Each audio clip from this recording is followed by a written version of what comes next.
Welcome to another edition of the Basketball Teacher Podcast.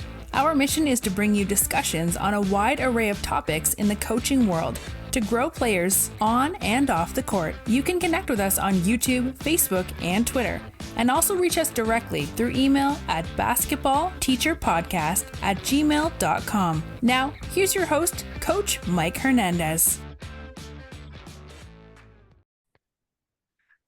Welcome back, everyone. Thank you guys so much for joining us here for another episode. As always, wherever in the world you're listening to us from, whatever platform you're listening to us on, thank you guys so much for the support, the emails, the messages, all the stuff that you sent to us on social media as we round the corner here on year 4 of this show, which is pretty unbelievable for me to say out loud. But thank you, as always, for tuning in, and this is a pretty special treat.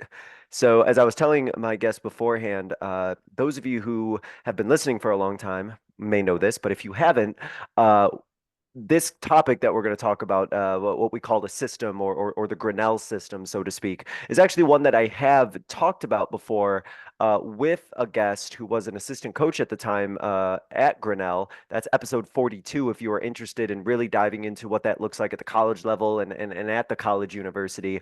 But if you have some exposure with that and you're aware of that, this is going to be taking that concept and talking about it in a high school situation and how the system can be ran in high school and implemented in the way, as my guest will talk about, kind of reinvigorated the program and rejuvenated the program and the success that he's had running it. So this is such a fun, interesting style of basketball, and I'm very excited to kind of talk to my guest about what it looks like in high school and how it's, changed the program and turned things for the better. So without further ado, I'm very happy to be joined by the head coach at Holy Name, girls basketball coach, Chris Petitti. Coach, really appreciate you coming on and talking to us today. How you doing? I'm good. I'm glad to be here. Glad to be talking some hoops. I'm really excited about this topic too. Yeah, let's start, Coach, with you and your basketball journey and your coaching journey. Where has the game of basketball taken you? Where's your coaching journey taken you, and how did you end up where you are at Holy Name right now? I've been blessed to be at a couple different places. I worked for I spent some time with the Charlotte Horn, where they were the Bobcats then. And I did a lot of video scouting, player scouting, worked under Larry Brown, learned a ton. And then from there, I was with Florida State men's basketball, worked under Coach Ham, Coach Jones, Coach Fly. Again, a lot of the video scouting, which not a lot of people like doing the video work. I love it because it's all X's and O's. It's all scouting.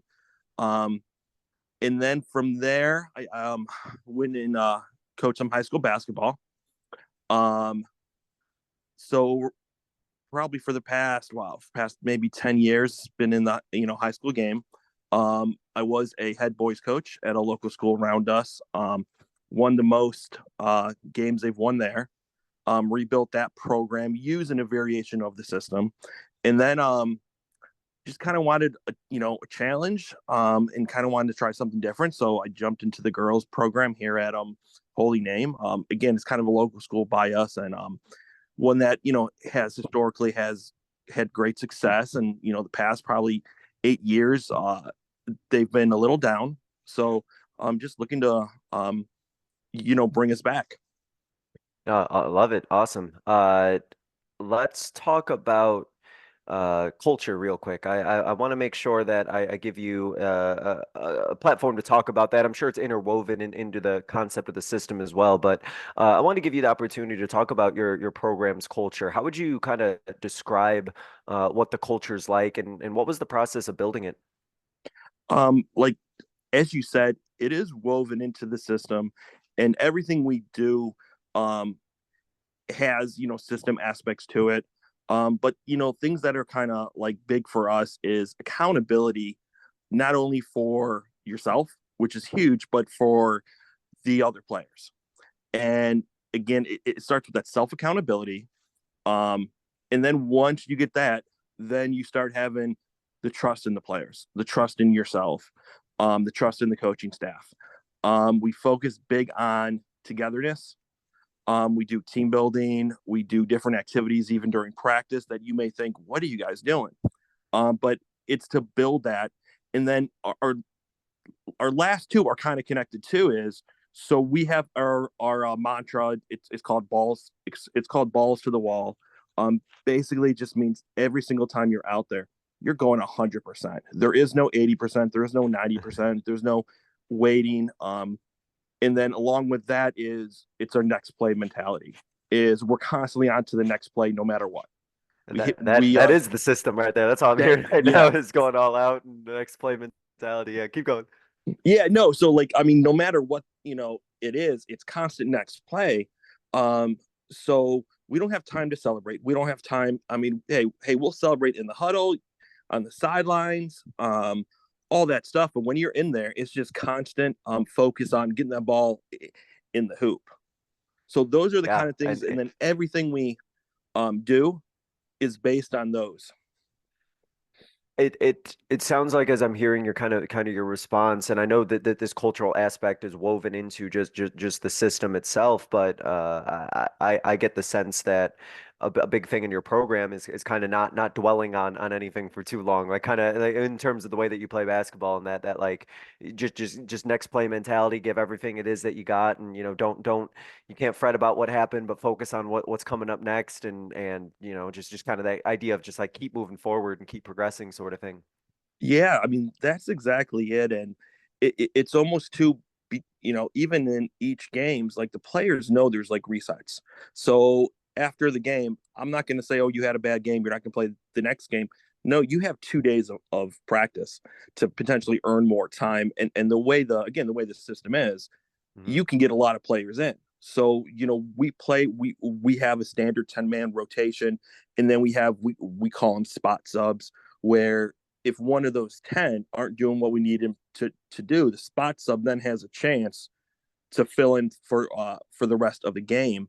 And I'll tell you, every single game, one or two or three of those spot subs played big roles. Yeah, and part of that, the culture piece that's interwoven with the system itself is that next person up, right? Everybody's got to be ready. Your moment is it's not if, it's when, right? You're going to be called on. Yeah. And the great thing about this too is like it takes out that entitlement factor, because if you're not ready to play, if you didn't get up your shots during practice, if you weren't in shape, if you weren't in conditioning, you can't hide that. You can hide some things, but the effort piece is something you can't hide. No. And just hearing the girls say things, in the locker room, like, hey, we've got to make sure we do this, and this is like, they're really getting it. They're really understanding. No, that's awesome. That's great. Coach, let's talk about how the system became something that you thought was best for you and your program. Not to get too in the weeds of what the system is. There's a whole bunch of information about it, obviously. But what made you think that this was what your program needed in order to get it to where you wanted it to be? So I was always a big Paul Westhead fan. When he ran his like version of like the beginnings of the system in the early 90s. So when I was coaching my boys, I kind of ran that. But we never were getting over the hump. And then so I was looking to go the Grinnell system, but I never was ready to just pull the trigger. So when I got the Holy Name job, I got it kind of late in the summer, and we just kind of survived that first year. And then going into the second year, I'm like, okay, I think we have the depth, because now I can, in a private school, we can, quote unquote, recruit players. So then I'm like, I think I'm going to go for it. So I started looking up. Mark Hart runs he runs like a website that's dedicated to the system. So I got on there. I talked to one of the coaches or the head coach at Olivia Nazarene, and she was awesome. She kind of stared me into the Bible of the system. So I started talking to different coaches who ran variations of the system, and then I started implementing it actually in the spring. The girls didn't know it, Okay. but said I'm just going to go for it. I think we can win this way. We lost a lot of our ego players who were the seniors at the time. So I'm like, this is the perfect time to really have a reset. Yeah. So it was one of those situations where like you felt that you had like the players and the buy-in or that buy-in was going to be there right away, because that that system of basketball, right, is probably a big shift for a lot of your players to be playing that way. So what was that the buy-in process like? Were they excited? Were they bought in right away? Was there like hesitations or worries? How would you describe how that was like? So there were. So luckily we had some summer league. So it was kind of a um the hardest part I think was getting the girls to buy into, you got to leave it on that floor in that minute and go for steals and go for traps, and we'll worry about the mistakes afterwards. They still were tentative. Hmm. Um and then they started to get that a little bit, and then the second biggest thing was the 5 in 5 out, or four out 1 in, um type of sub rotations every 45 seconds to a minute, or sometimes you're able to go 2. Those were the two biggest things. Once they got over that, and some of them got over it pretty quickly because they realized this is their chance to play. Yeah. Others were like, well, no, I need to get in the flow of the game. And I'm like, well, you're still getting 25 minutes. We're just dividing it up differently. So those were the two biggest. But I'd say especially by game 6, the girls were fully bought in. And that's I think with the system, right? That's one of those things where once you play in it, then it like all sort of clicks. I think it's one of those things where as you kind of build it or install it and you kind of see how it works, I kind of get it. And then like once you're in it and you're playing it, it's like, oh, I get it now. And then when those players like really seems like they really enjoyed being a part of it, then it's like now I got you. Like you're hooked, you're in, and now we're really ready to go now that you've really seen what it looks like live. Yeah, no, you're right. And, there was a lot of explaining, and hey, this is why we're doing it. This is the effects. And then even showing them clips from different teams, like this is how you're going to look. Hmm. And then them just seeing the results was huge. Yeah. So let me ask you about the installation process. What was the process like to uh kind of build up to getting it fully installed? Where did you kind of start when it came to the building process of getting the system into your program? So according to the book, it's written by Doug Porter and I forgot the other one. But and then even talking to some of the other coaches, they said install the offense first. So, I'm an offensive guy. I'm like, great, that's awesome. So we're installing the offense and we're doing a lot of shooting.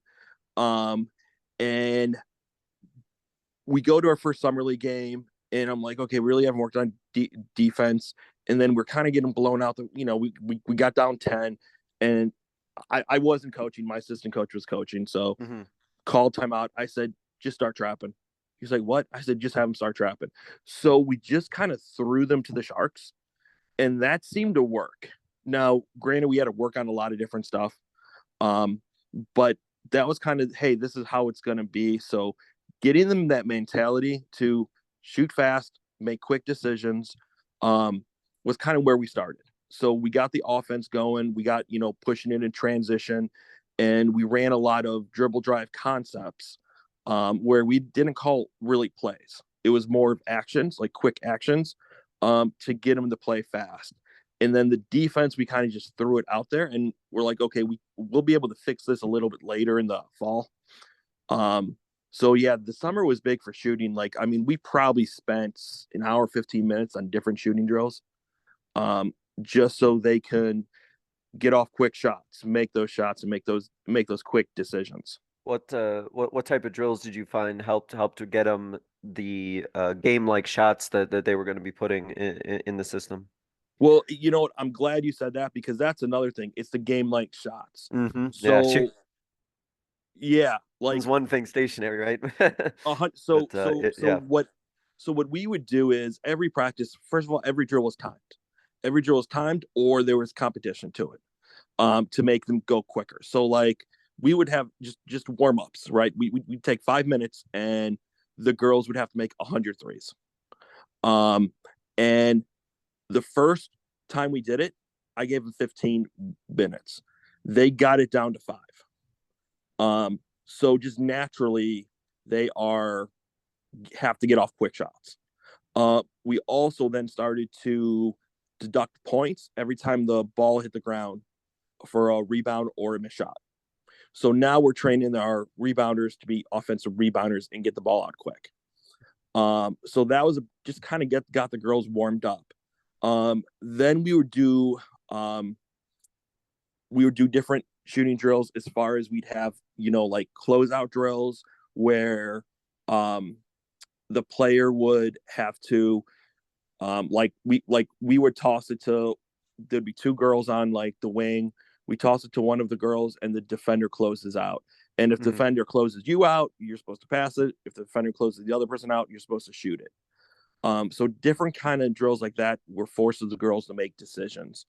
We did a lot of like 3-on-2, 2-on-1 type drills. 11-man was huge for us. And then we added defense to it. So we called it the blitz drill. So just like that, the key was just making them make decisions quick.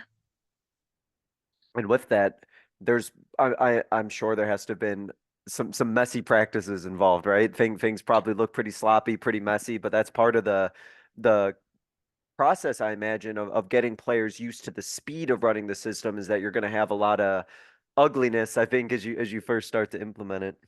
Well, we even had some ugliness before later games too in the season. So the one thing, and I don't know who I read this from or who I heard this from, but beginning of this year, I read, you're never going to run a perfect practice, never going to have a perfect drill. And I'm like, wow, that kind of, because I'm used to, I want it to be crisp. I want it to be, things weren't crisp at all. But it was kind of like, okay, they're not crisp, but we did get this drill done before we would have if we would have been crisp. So you're kind of looking at that, and then I don't want to say accepting the sloppy practice, but understanding it, like it's going to happen. Some growing pains, yeah. Yeah. Now, as you were gearing up towards the season, and as you're gearing up towards league play and everything like that, did the shift of your practices then shift more on defensive end? How did practices get designed to really make sure that you were ready on kind of both ends of the floor as the season was about to begin? So the great and how I run a lot of my practices is every drill is an offense and defensive drill. Okay. So if we're working on, and I hate shell, but a variation of shell, well, the offense better be working on what they need to work on too. So when we would do those types of drills, there would be combo drills, I would call them, but like we would divide up practices. We'd probably spend 45 minutes shooting. And then we probably spent about 15 to 20 minutes, maybe offensive concepts. And then the rest was on all different types of defensive drills. Some things that were huge for us really is the footwork stuff. Footwork was huge. Teaching the girls how to defend in full court. And then closing gaps. So like we ran what it was called our green wave drill, where it worked on doubling the ball, and then 2 girls are interceptors. We also do a lot of scrimmaging. Now, The difference with our scrimmaging is we do it in probably 2 to 4 minute segments because we mimic what it's going to be like in the game. So like during the scrimmaging, there'll be a lot of teaching because I felt, at least with my team, they needed to see it in action rather than just do isolated drills. So I don't do a lot of isolated drills. Everything's kind of game-like.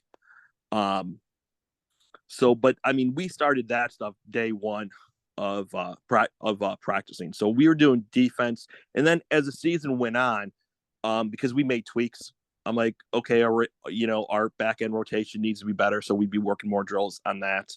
Um, so we made tweaks at different things, but we always shot.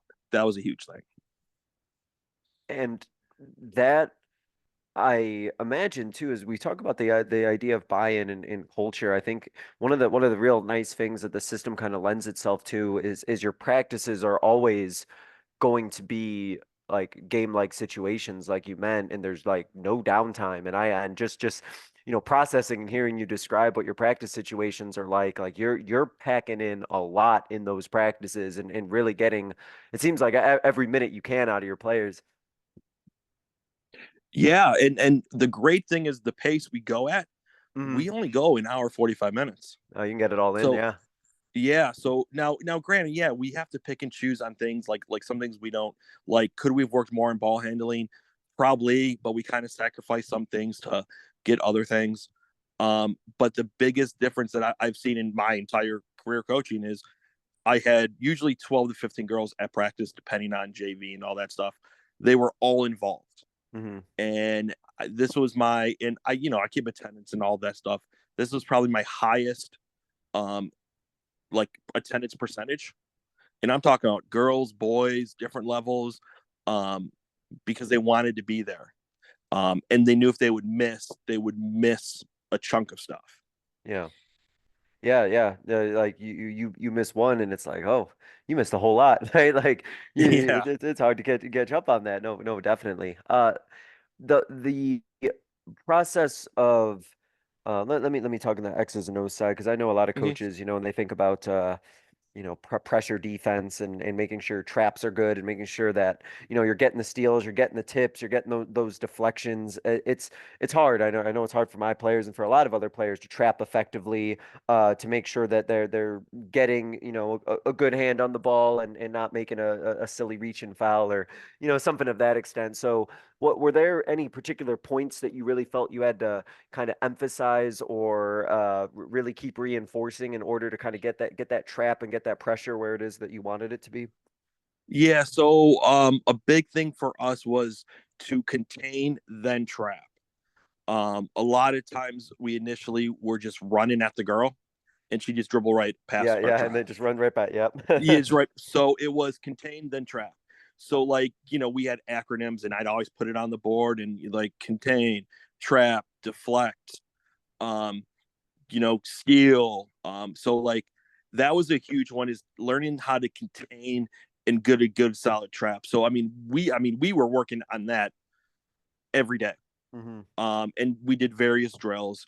The second part was getting them to I don't want to say take chances, but to rotate and to like go, start to like read the shoulders of the girls, especially when you get in that half court, because to be honest, a lot of the havoc is caused in that half court because the trapping doesn't stop. So getting our rotations where everyone would rotate and the one girl would just read it and go. Um, that was, another one where, okay, you're not worrying about your girl on your weak side. You're worrying about, we would call it the lag pass. That's a system term, for just, the girl right behind him. So it's like, you got to take away the lag. Um, so those are, I would say, the two biggest things that we were working on is the rotations and the containment. And yeah, like they fouled, um, and that was an issue, but it wasn't a huge issue. Like I don't really care about foul trouble. My assistant coaches more do. Like I'll play girls who have 3 or 4 fouls early, and they always Hmm. get mad, and I'm like, hey, like they got 5 fouls, so You're gonna get, yeah, yeah, yeah.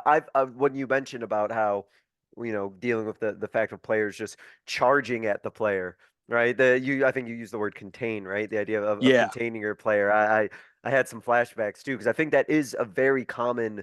I think that's common all across the board. The idea of, oh, like I gotta go trap. I better go run right at my person right away, and then all of a sudden you gave up something along the sideline or whatever, and well, there goes that sort of thing.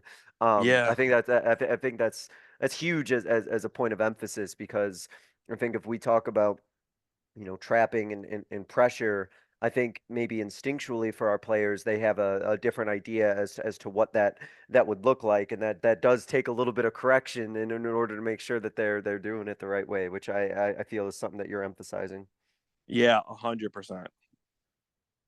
The idea of putting the system in was something that you talked about. We mentioned this a little bit off air, how you kind of had a modified version, and then you kind of went all in. So I wanted to ask you about what was kind of the first draft or the rough draft that you put in, and what sort of modifications did you make when you first put it in before you know went all in on it, so to speak. So offensively, we pushed and pushed and pushed. We ran LMU's version of the fast break. Um, and then defensively, I pretty much I stuck to a zone, and then whatever zone we were in, we had half court trap out of it, and I had an up call, a down call, a side call for various trap. Um, the biggest thing is I think kind of like why coaches don't like the system Hmm. is I didn't want to lose control. I didn't want to say okay, just let him play. I wanted to only play my six guys, um, and like in my head I'm thinking, well, if my best player doesn't play 32 minutes, I'm not going to win. So the that was the biggest difference is we only probably I usually subbed maybe seven, Okay, and then shorter the eighth rotation, yeah. player got spot minutes. Um, but that was the biggest difference. And we ran that. When I was at my other schools, we're still averaging like 70, between 60 and 70. But I really believe if I would have used the system, we would have got probably 80, 90, 100. Hmm. And that is, I think, one of the biggest adjustments that you just talked about is if you're going to go into something like the system, you're using everybody, right? You are emptying out. Everybody's going to be, getting significant playing time because that's just the way it's designed. And Mm-hmm. and that concept I know is a little concerning, I'm sure, for coaches at the high school. Like you mentioned, you were like, oh, I got my guys, I got my girls. I can't necessarily, take them out, or I don't know if I'm ready to, swap in, five out. What was that process like of get make of having everybody all in? Was it easy for you to then, say, all right, we're everyone's in, five out, you're all getting X amount of minutes and everything's good? Was there, were there players who were, a little bit like, oh, like what happened to my playing time and stuff like that? What was that process like of because the way just playing time and everything in the system is so different. What was that conversation or process like?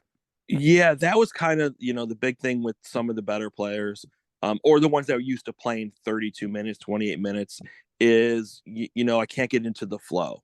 Um, and my argument was, listen, you have a minute, maybe minute and a half. Some of them had a little longer because I was able to buy time. I said, you're going 100%. I said, I get it. So like first quarter may not have been great, but second, third quarter, we lit up the scoreboards. Um, so it was just a matter of again them buying into it.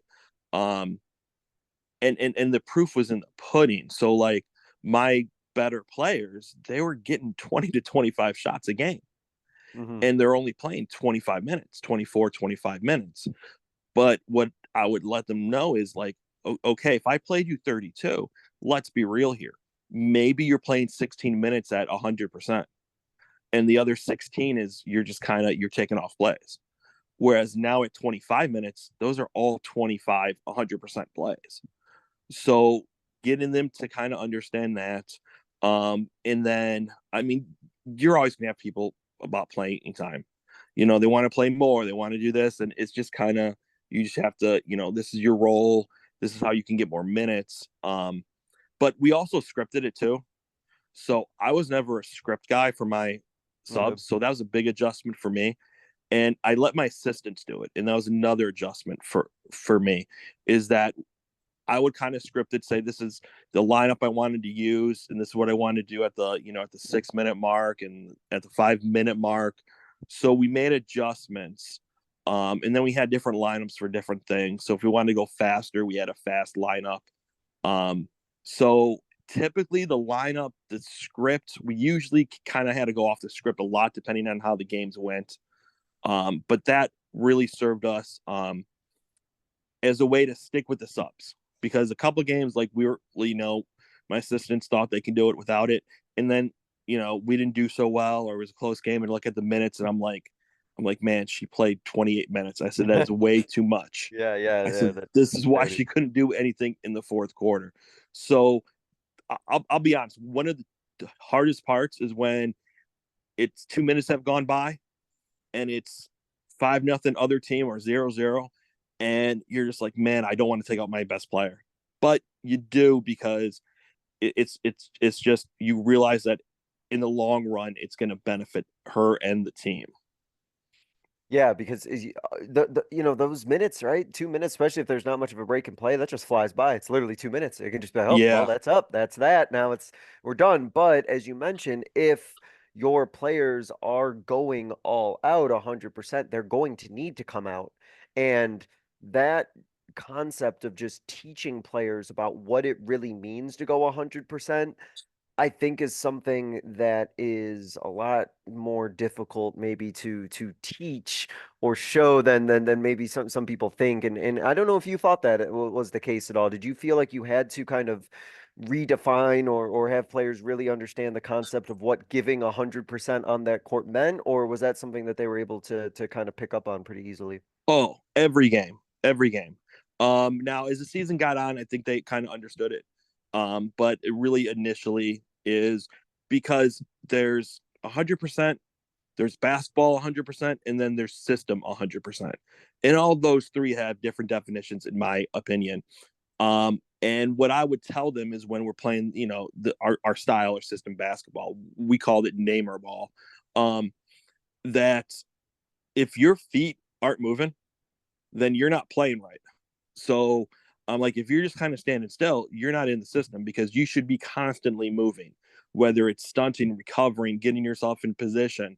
I'm like, because the ball doesn't stand still, so you shouldn't be standing still. So that was a constant. And then, another selling point too, especially for the kids who want to go to college, is us playing the style of ball. A lot of, kids or parents will say, well, they don't do that in college level, because they're watching the UConns, Ohio States, and yeah, they're not doing it that way. However, the biggest difference between, I think, levels of basketball is speed processing and foot speed. So even us playing this is still going to be slower than the slowest team in college basketball. But I do think it helps give them a sense of, you can't take off plays in college basketball like you think you can in high school. Well, in college basketball, they're going to expose that, and you're not going to play. Mm-hmm. So that was kind of my pitch to some of the top end players who were like, oh, well, we want to play in college. Is like, okay, well, this translates. Yeah, because because that just that style, and that's a good point too, right? People talk about, oh, this doesn't translate well to college, but as you know, right, the speed of the game in college is so much different that I think if players are used to playing in a system like the Grinnell system and the way that they play, there's going to still be that adjustment for when they go to college, but they're going to have a much better, I think, understanding of the speed of the game based on the level that they were playing it in high school if they're in something like the system. Oh, 100%. And even our defensive rotations is, we try to emphasize being there on the catch of the ball. Well, if you go look at all the best teams, or just all the college teams, that's how they rotate. They don't wait till the ball is there. They're there when the person catches it. Mhm. So just, I think those things, um, help some of the other players buy in too. Yeah. Well, I wanted to ask you, this is something I've been thinking about throughout this conversation as a coach in a game. When you talk about the in coaching or in-game coaching mentality, as coaches, of traditional systems, right? We will feel certain way about certain things that happen, blown on defense, right, or blown assignments or mistakes that are made on the offensive end. But I know in the system, it's very much like you can't be dwelling on any of that because the way that you're playing is going to lead to potentially some of those things happening. So for you as a coach, how do you sort of keep yourself like in a game, just always focused on what's next and not, concerning yourself too much about, a blown assignment or, something that you give up on the break or, a few shots in a row not going in. How do you kind of stay focused and locked in these kind of in-game situations? It's the same thing. It's the same stuff I tell the girls is got to go on next play. So it's, we're going to give up laps. And, I got to tell myself going in, okay, we're going to give up laps. We're going to give up laps. And then I think as it happens, I've got to see if it's okay, if it's something that we can correct, or is it something just a product of we went for the steal 3 times, we missed it, we gave up a layup. So I think it kind of depends on the mistake and, how often it happens. So, if they get 3 straight layups, okay, what's going on here? That's kind of where we're looking at it. But like you said, we can't dwell on it either, because sometimes it's, they got 3 straight layups. Okay, that's fine. But are they going to keep doing that same thing? And in my opinion, this year, teams that would get layups because they would say the backside's wide open, they hardly beat us on the backside. They might have got it 1 out of 10 times. Well, the only one that people remember is the one time they got it. Yeah, of not course. the other 9 times. Yeah. Or a lot of the product too is it makes the offense speed up. So now I can't tell you how many wide open layups that the other team missed because they were just speeding up, because they knew if they didn't shoot it, we were trapping. So were we giving up looks? Yeah, but some of it was they were missing. And like I said, the only time people remember is when you give up that layup. Yeah, maybe it's just that 1 out of 10 sometimes, right? The one that looks like, oh, really egregious, but it's like, if you've been paying attention, you notice what happens the other 8 or 9 times that happens out of 10. So let's talk about what you saw then as you put it in, because you've had a lot of success with it now, and the program's been rejuvenated on it. So now you have the system in. Talk about, the past season and the things that you saw and the growth that you saw from your team once they were all in on it. So the celebrating stopped after each made 3, because we made so many threes. So it was like, okay, we don't have to celebrate each one. And we would just score in bunches. Sometimes we go on a 20-0 run. Sometimes we we were never out of games. So that kind of got the girls' mentality is like, we can score 10 points in 5 seconds. So there were games, I think our arch rival, Padua, they might have went up 9-3. Well, then we went on a 17-2 run. Then they made a run, they took the lead, and then, in the timeout, hey girls, this is how we do it. Like, we're going to go on a run here. So we go on a 6-0 run. And then we end up beating them for the first time in 4 years. So they started to see that anything was possible within the system. So that was huge. And then they loved the fact that we were scoring in. So our average victory, I think, was 22 points. And we hit 70 a couple times, and we tied some records. I think our highest might have been 78 points. And the girls were cheering for team records as opposed to individual records, which was awesome.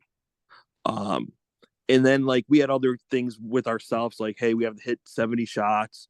And I mean, the one game, I think it was the last game of the year, we had 100 shots taken. And that's what the girls were looking at, as opposed to, oh, we won by 40. They're like, man, we took 100 shots here. We did this. And it's like, yeah, you guys are getting it. Wow. I mean, you talk about just a complete, it's so funny. I'm just imagining, making threes, and it's just like, yep, this is just what we do. No, nothing to celebrate here. This is just part of the process. All right, back on defense, there's it's so funny the way the mentality kind of shifts. And I imagine it has to be something that your players really enjoy, the idea of knowing that, no matter what happens, they always feel that they have a chance. And I think that is so important for, players to really believe and buy into that mentality, because You know, we've all been in those situations, right? A team gets down 10 or 15 and just mail it in and they think it's over. But with your girls, like the way you describe it, and I 100% think this is great, like they all their confidence probably always has to be high no matter what the scoreboard is. Yeah, and so like we played a team who was the number one team in our conference. We played them last year, and they smoked us. I think it was like 80-20, Hmm. something like that. This year we played them. We were winning by 6 or 7 in the fourth quarter, and then we just ended up kind of falling apart. Just because we're young, we're learning how to win. Yeah. And then the two other games we played against our two other teams, really, I guess 3 other teams. Again, same thing. They blew us out last year by 30 points.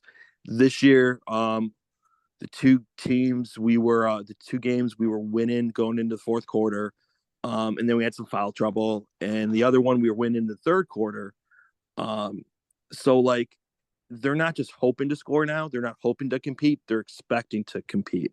And I think that's huge. That's that can change the whole culture of a program where they every Yeah. single game, right? Every single game, it's like, all right, we're here. Doesn't matter who it is or what their record is or whatever. And one of the things too, and you touched on this too, and I think this is a really unique feature and a really cool perk of the system is that, and I'll let you speak to this, is that your opponents will try to scout or try to prepare for you or maybe change based on knowing that they're going to play you, but maybe versus focusing on things that, just focusing on their own game that they're trying to adjust and try to scout and figure out how to go against you and spend all this time thinking about what you're doing and how to counter it. And I think that that could also be a big advantage if other teams are so wrapped up in that and trying to play whether it's your style or go against your style rather than playing within their own system that they have. Yeah, like I had a couple coaches come up to me. The one was talking and he's like, "Yeah, I really don't know if you're in a man or you're in a zone or what do you?" And I'm like, "Well, I mean, again, a lot of what the system is, we will change our formations and stuff like that. Hmm. But the principle, like the trapping principles, typically will stay the same." And like to me, that was a compliment because like he doesn't know what we're doing. He doesn't know where to send girls. He doesn't know.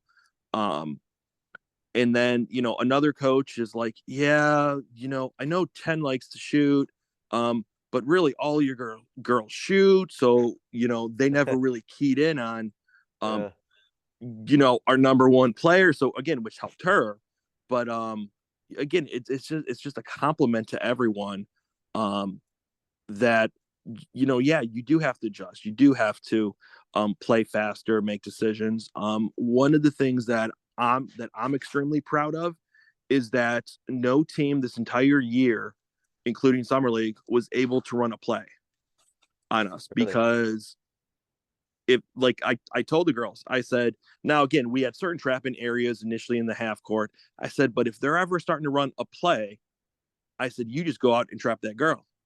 And teams couldn't run plays. So it was like, okay, if they're going to beat us, they're going to have to make 4 or 5 nice passes and beat us. Hmm. And And the other thing that I thought was really cool about something that you just said, and we talk about scouting, and we talk about, was keying in on players or certain players' tendencies. That's kind of the beauty of the system. You have so many players coming in and out all the time. You can't, that doesn't behoove you to focus on like any one player because you're going to be going, I don't know how deep you went, but you have so many players playing that doesn't help to focus on one or two because you're just going to keep sending subs in and out that it's not going to do you a whole bunch of good, especially when they all can shoot and they all got the green light. Yeah, no, I mean, and that's the thing too. The one of my friends who coaches said he had to remind his players, like, you guys better all talk because they send in waves of players. Um, so it was really cool to kind of see that. And I I want to say we might be the only girls team in the area. I think there's a guys team who runs a similar thing, who runs this. So we literally were, everyone's, looking and saying like what's going on, and they were kind of confused. And um so that part was really cool too because it was effective. Yeah, no, that's awesome. That's it's great to hear, and so how cool it is to get all these compliments from other coaches too about not knowing what it is that you're running right or what it is that you're doing, sort of thing. That's really cool. When you think about just kind of the idea of the style of basketball that's required and the amount of people all the shots that are getting up and everything that needs to get done with that. How do you kind of still maintain your practices in the season to be at a level that's high paced and reflective of how you want to play, while also knowing that it is a long season and that you don't want to burn players out or grind them down, so to speak? How do you kind of keep the intensity and the pace up throughout a whole high school season? So the first thing I did this year was when I made the schedule. So typically, girls, at least in Ohio, play Wednesday, Saturday, boys play Tuesday, Friday. But I don't know if it's been the last couple of years, there's been shifts where everyone just plays all over the place. So when I first got there, like this, we were playing Mondays and Thursdays, and so I got rid of that. The first thing I did was we were going Wednesday, Saturdays. So that built in time where we didn't have to practice. So after Saturday's game, they got a rest. Hmm. They didn't have to do something. We didn't do anything Sunday, and we went Monday, Tuesday. So the Wednesday's game, yeah, then we have to go Thursday, Friday. So depending on, I would also talk with the team, have constant communication.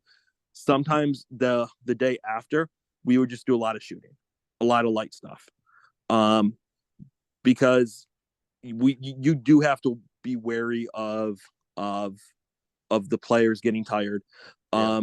Now we would in practices we would have two teams. We have a control team and we have a pressing team.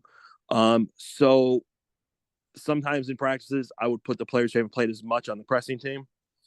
Um, Another thing that really kept the girls is we would do competitions. So beginning of practice, I would divide the girls up in teams. No really rhyme or reason, just kind of divide them up in teams. And everything we did was competition. Even our conditioning drills were competition. Um, and we would do, if we did ball handling, we would do, again, this sounds, fourth gradish, but we do relay ra- races Relay with it. races, yeah. Yeah, like it was just like, okay, we're still working on this, and now we're working on speed. So the girls absolutely love that. So I mean, I kept that in probably half. We started doing it, every now and then, but then I just kept that in, and we did that a lot. Is that competition, and then anytime I can find unique drills. So we did to work on our pressing and work on our footwork. We did football drills. So I had my Okay. assistant coaches, quarterbacks. We did a defensive back drills because we face guarded most of the time, so we wanted them to work on their footwork. So the girls loved the football drills. Or we did stuff using balloons for agility drills. So just using the different different kind of out of the box stuff kind of kept things fresh. Um, And if I ever felt the girls needed, extra, then we would just spend more time shooting. I like the idea of what you mentioned about their, having the variety, but also there's always a level of competition. It feels like that's involved in what it is that you're doing. That even if it's a little, the pace may not always be the same, but there's always some level where they're kind of going after each other in some capacity, and Yeah. that sort of like mental intensity, I guess, is always high, if that makes sense. Yeah. And that's where I felt, um, and again, coach boys, coach girls, boys were able to be intense when it was like one-on-one stuff. Like they loved, they just wanted to compete. Girls was different. As soon as I made it a team thing, then it was like, all bets are off. And again, losers had to run. There always had to be a stake. Hmm. Losers had to run, had to do push-ups, whatever the case is. Um, and that's when they just really like when I say they loved it, um, they would beg me to do different things. I'm like, you do know this is more running, and they're like, well, yeah, but we like to do this. I said, okay, it's fine. It's fine with me. I was just going to give you guys a day off. So, Isn't that great though? When they're the ones who are like no, I don't care about the consequence or what's at stake. I want to get after. I want to get after my team. I want to win, sort of thing. I always want to be going. That's awesome. yeah, I mean, it was, and then like we would have things again. A lot of them were counting. Some were counting where if who makes the most shots. So then we instituted a challenge rule. If the other team thought the other team was lying, they got to shoot a three. If they got it, then they got the point for that game. And if they lost, they Okay. had to run like eights, right? And like you would think, okay, who cares? Let's not just, man, these girls were so competitive. Like, nope, we're gonna challenge. Like, okay, shoot the shot. So it was really fun. Yeah, and it's such a fun way to it keeps them so engaged, right? And they're Oh all yeah. and they're all with it. And the other part to that too, which I think is this has to have been something that either you've always kind of had or you've planned over time, is that even and no matter what these drills are, no matter what it is that you're doing, there's always a very specific like purpose in terms of how it works within the system itself. You're always working on some element of what you guys are going to be doing in the system, and so no matter what it is that's happening, they're getting better at something that's crucial to running it. Oh yeah. That's key, is because then you're not wasting time. It's always something um that you're gonna see. Hmm. So and the thing is I I always tell the girls, okay, this is why we're doing it. This is how it's gonna help us. So they understand. Because another thing, and again, it's I hate sounding like the old man on the kids these days, but I feel like the kids need to understand why you're doing something, and you're just not just doing it for the heck of doing it. Um, so when they get it, they're like, oh, that makes sense. I'm like, yeah, I know. Like, so that was huge. Just kind of explaining that. Well, I mean, I know for my players, for my girls, they ask, and I don't mind this at all, but they ask the why behind a lot of things that we do. If they don't quite know, a lot of it they understand, but there'll be stuff that's like, well, what is this? How does this kind of work? Like, what is this working on, or what is this doing? And I think our players, I don't know if it's a generational thing or whatever, like you kind of mentioned Well, about, but they want to know the yeah, purpose behind things. They want to know why they're like doing what they're doing. no, no, and I think that's good. And one of the things I did this year is, again, I like offense, but I really pared down everything, where I taught them more dribble drive concepts and cuts, and I taught them about 6 or 7 different cuts, and then 6 or 7 different screens, so we can just play and not think. And then when I did put in a play, or I did, they're like, oh, this is why we do the flash cut. I said, yeah. Mm. So it was cool to see him put things together too. And so it's like all of a sudden it just clicks, right? It's like, oh, Yeah. this is what he's been talking about, sort of thing. Yeah. That's awesome. I wanted to ask here before we start to wrap up about there's definitely, I know, guests right now who are listening who are interested, might be on the fence, or they're really strongly considering putting in the system, but maybe they're not quite sure if it's something that they're ready to do for their program. What advice would you give to a coach who may have that like hesitancy or uncertainty if they can really, pull this off the way that they want to? Um, you have to go all in. You can't go, well, I'm going to do this part of the system and this part of the system. Because like, as you can tell, everything you do kind of revolves around the system, like, making your practice plans, your language. Um, I was hesitant as far as, like I said, giving up control over some of the things. And I think that's the hardest part, or accepting that players are going to mess up, or you're going to give up layups.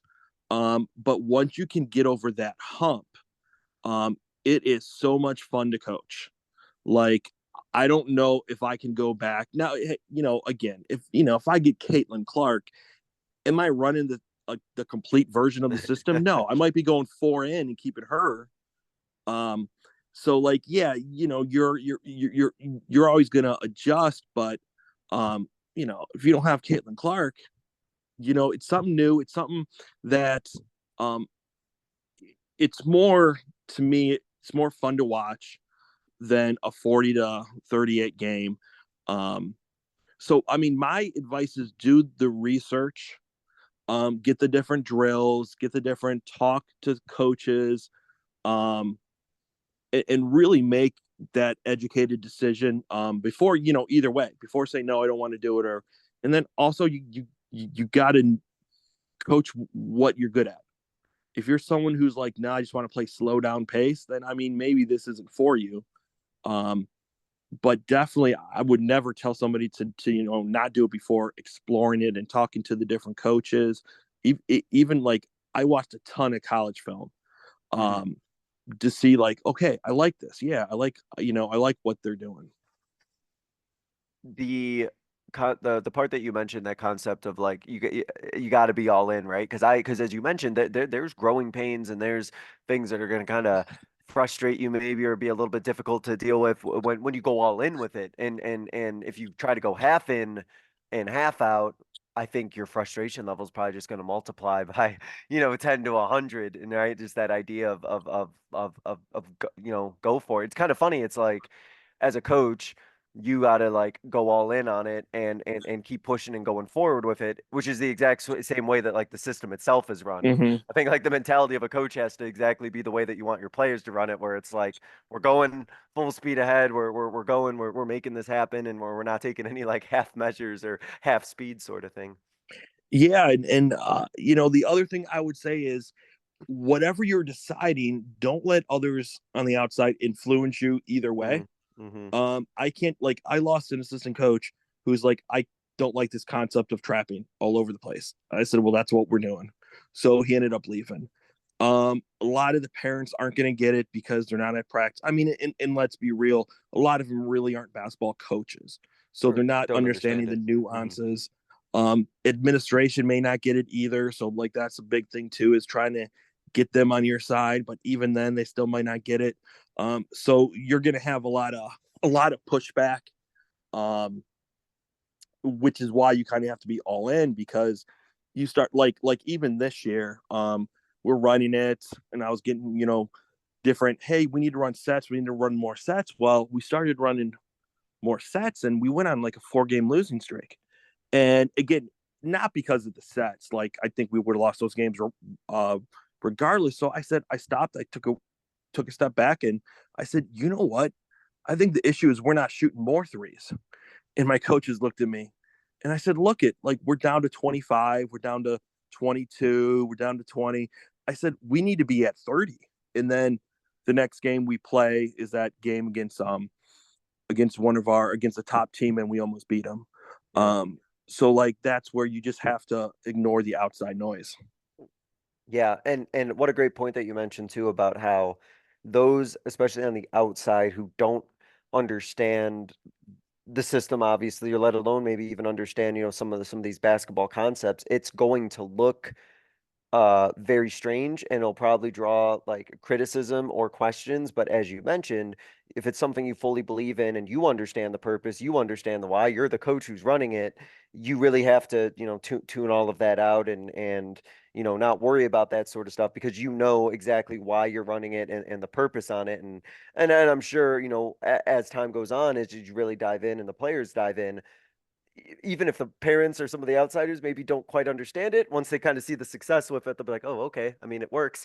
It looks like it's working Yeah. out well. So, hey, well, we're on board now. Yeah. And like, I firmly believe, like, I mean, we finished 12-11 with our playoff loss, 12-10 in the regular season. Hmm. Without the system, maybe we get 6 games, maybe. And the games we won, we would not have scored 60, 70, 80 points. Um, one of my freshman guards, she was averaging 15 and 9. And I really think that's part of to the system, is because she's able to get up shots, she's able to make those decisions. And then she felt like she had the green light. Yeah. Awesome. I love that, Coach. To wrap up, Coach, there's a couple questions I ask every guest. So I'll start with this first one, which is thinking back on your coaching career. What is a moment from your coaching career that you went through that you think others listening would be able to learn from? I don't know if it's a moment per se, but it was kind of what I just touched upon, is Hmm. the strengths of your team, the strengths of you as a coach. you got to stick with what you know, um, and your philosophies and all that stuff, because there have been times when I've listened to assistant coach saying, hey, we need to pull off the press or we need to do this, and I go in there and I'm like, I don't know, and then I end up doing it, we end up losing. um and again, not to say we would have won, but it's, you need to be able to look yourself in the mirror after the game and know I did everything I could on my end. And that's really also what I learned this year with the system is I've stuck to my guns, and I feel really good. Like last year, we didn't play the system, and there are things that I would have wished I would have done differently. And I mean, this year it's like, hey, we won the games, we lost some games. Yeah, we have to make adjustments. Um, but really stick to what you know and what you're good at, and then also because so I teach the 1-1-3 really well. That's one of my defenses. Hmm. So what I'm able to do is, coaches, oh, well, you can do this against. Well, yeah, but I'm so good at it that I can make the adjustments. So you're right. We could switch to this, but like we turned it to a full court press this year. We did different things with it, and that's kind of going back to I stuck with what I know and I made adjustments. It's really, really cool to hear you say that, because it's for you as a coach, just as I hear you kind of describe this, the idea of all of the principles that you believe in. It sounds like you're at such a confident place with yourself as a coach in terms of the things that you believe in, the things that you know work for you and work for what you stand for as a coach. And obviously you're always going to kind of adjust, and you're going to adapt, and you're going to make changes. But I really get the sense from you that through your coaching journey and through your process as a coach, you have found the things that you really believe in and that you identify with. And I think as a coach, it's just so important to have those principles and have those things that you stand by and always are going to want to do as a coach.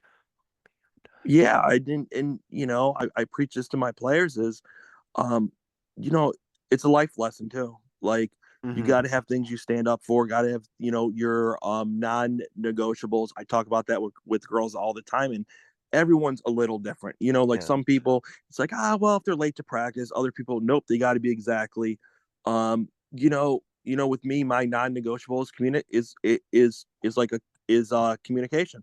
If you're gonna be late, communicate that, and Hmm. then we'll figure out the appropriate response afterwards. But again, those are, I think, as coaches and even as I think people in life, you got to have those. Yeah, I love that, coach. And to wrap up, I give every guest what I call a 60-second soapbox, your platform to kind of get out a final thought, a closing message, a final idea, something that you want to leave the listeners with. And if you want to go over 60 seconds, that's fine too. I'm not going to time you, but coach, I'm going to go ahead and open up the floor and give it to you, and let you take it from here. I think my biggest thing, and this is for coaches, for parents, for even kids, is you got to put in the work and let things develop. Nowadays, it's the instant gratification where if you're not on varsity starting as a freshman, you want to transfer. When put in that work over the summer, put in the work during the school year, put in during the season, um, and you will play. And I think that's what I've seen. Too many players who bounced around different high schools. That I'm like, this kid can play. He or she just never let them develop. Um, and then especially when you're playing, the system with me is it's you got to shoot. You got to be able to handle the ball, make those decisions. Um, and that's where the game's evolving. Is everyone's got to be able to shoot. Everyone's got to be able to handle the ball. Um, so again, I think put in that time, let the process play out. Um, and I think kids and parents you know, will be happy with the results. And then defining successes. I think if you define success as only going Division 1, yeah. But if you define successes, you just love playing ball and you want to see where it takes you. I think you're going to be more successful than you think.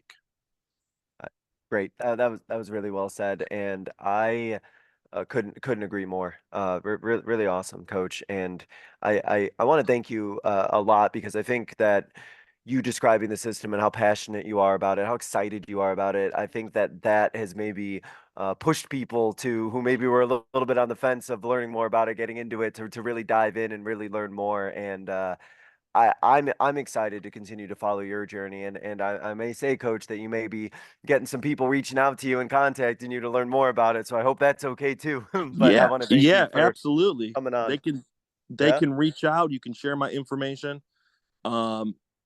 I love talking hoops, and I'm a system junkie now, so I love talking system basketball. Awesome, Coach. I really do appreciate it. Best of luck as you continue to push forward and continue to kind of tweak, refine, and just get a little bit better with it. And I'm excited to kind of just see how this next year goes for you, Coach Petitti. Thank you All so right, much and for when coming on.